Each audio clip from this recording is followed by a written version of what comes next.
Team 3, when you're ready.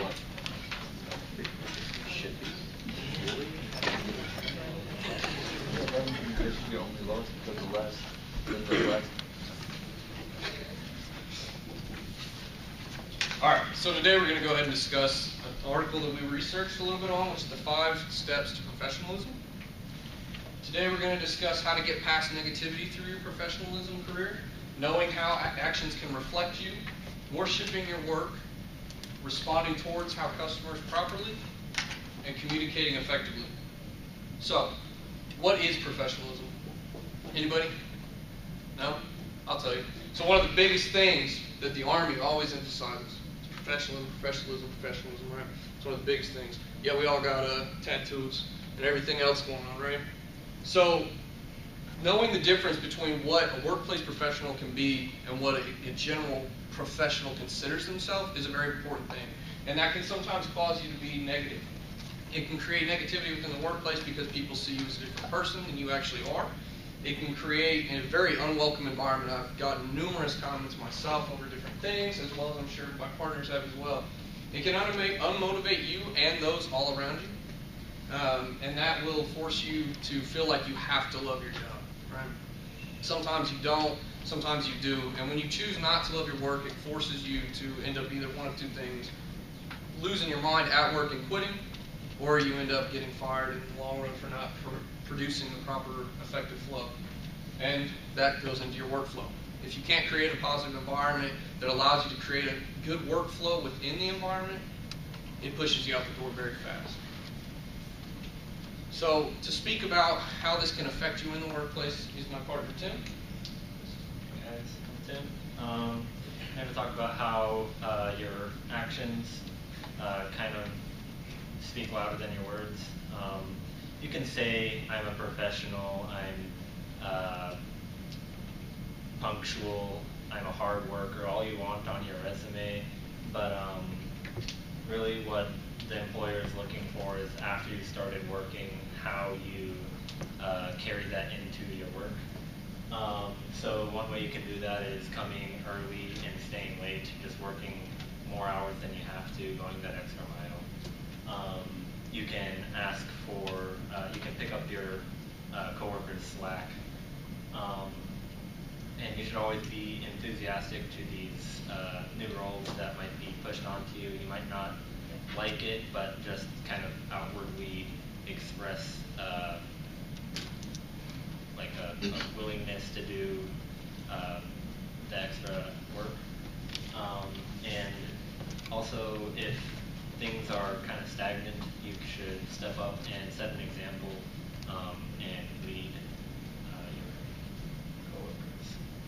I have a little anecdote. This past summer, I was working as a property tax consultant. We were working long hours. Everyone was working 40 plus hours a week, and you could really see it getting to a lot of my coworkers. They kind of weren't smiling. They would have YouTube open in a separate window, and they kind of wouldn't be doing work. I tried to not let that abundance of work get to me. I tried to be energetic and actually do my work. And my boss noticed that because we were a smaller firm with maybe under 15 people. So he tasked me with one of the biggest assets of the company, which was one of the top 5 properties in Dallas. And it was like 40 million, and I was in charge of protesting that. So I guess since it was internship, it doesn't really matter, but it's something I can write about on my resume. So, next, CJ will talk about how to worship. So, work is worship. What does that really mean? Some of you might get a bad idea about that. It's not necessarily making it the center of your world. Like, you don't want to just live your work, right? You really just want to enjoy what you're doing and put everything you got into what you're doing. You want to, similarly to how Marcus said, you want to just enjoy what you're doing and love it. Because when you love it, it's not really work. You know what I'm saying? So when you practice work at worship, excuse me, you become a model of professionalism. And what that really means is you become the role model, you become the perfect example of what every company wants in their employees. And not only do you need to do that, but you can't just say you're going to do that and not do it. You can't talk the talk and not walk the walk. And finally, you maintain high standards in conduct, commitment, practice, and determination. For example, I played baseball for 18 years, and I would show up to practice an hour early, hit, field, whatever, run, and then I would stay late an hour early almost every day just to get better and better and better, because not only are my teammates doing the same thing, but the opponents are doing the same thing as well. So anybody else play sports or practice instruments or video games or anything? Exactly. So that's a good way to get ahead of everybody and really just be happy with yourself and who you are. So here's Jasmine with some responses to customers. Responding to customers, does anyone feel that a satisfied customer is part of like effective way of a business strategy? See a lot of nods. And it is. When your customer is satisfied and happy with whatever your product or service is, that makes them want to be a loyal customer, makes them want to come back.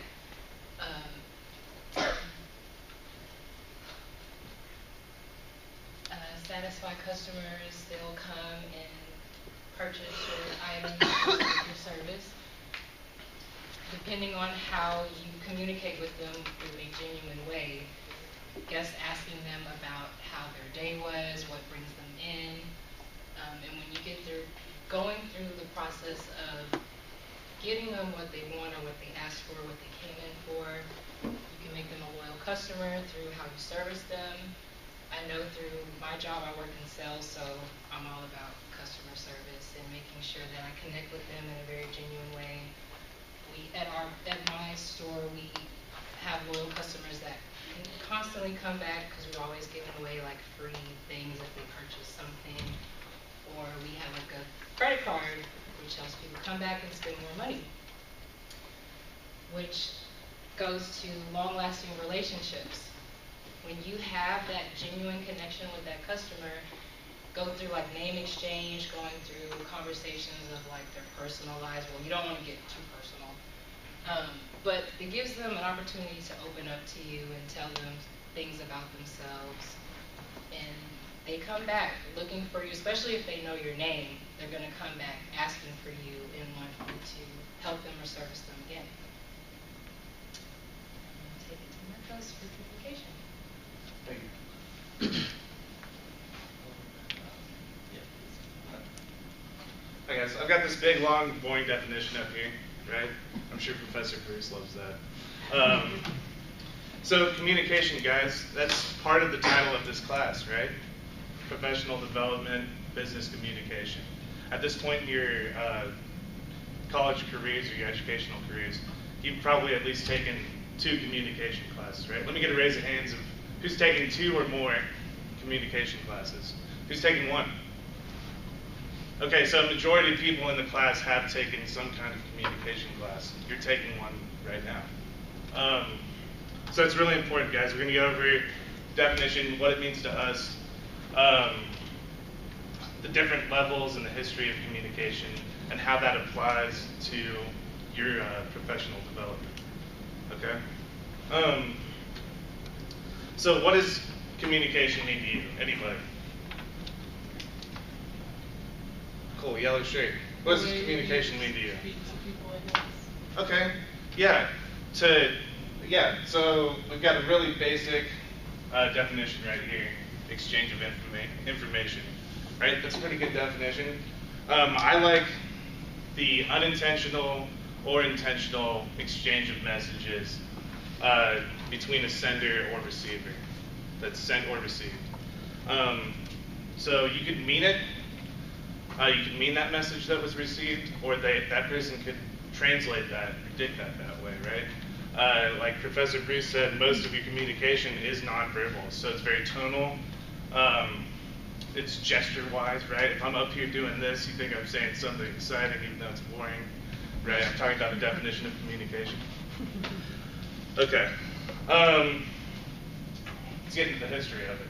So, humans have been improving communication. It was here long before us for a very long time. This cave painting from France, everybody's seen it at some point in your educational career, I hope.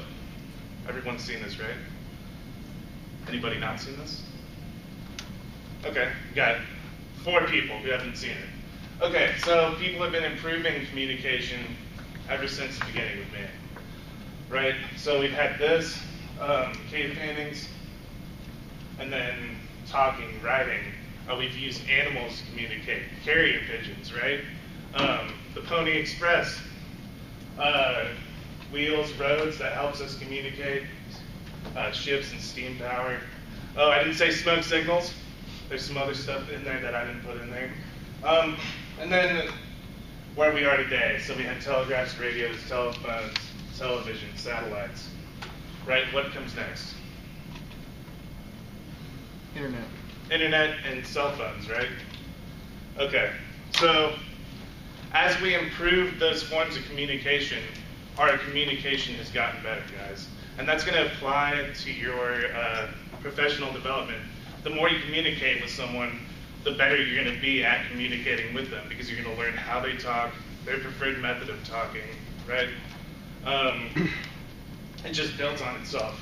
So improving communication, obviously, makes better communication. And it's just an endless cycle, essentially. The more you communicate, the better you're going to get at it. And it just builds on itself from there. That was the whole point of the history lesson. Okay, and even at the lowest level, guys, so we have countries that talk to each other, communicate with each other, right? That's like a comparison of businesses talking to each other, okay? If they aren't effectively communicating, they're not going to work together well, right? And then at the individual level, so let's pretend like the cell is a person in a business. If these cells aren't communicating with each other, something's going to happen. In both cases, the worst case scenario on the biological and world side, the worst case scenario is life and death, right? Right? So if your cells aren't communicating with each other, it could potentially cause you to die. If countries aren't successfully communicating with each other, bad things can happen, as we've seen in the past.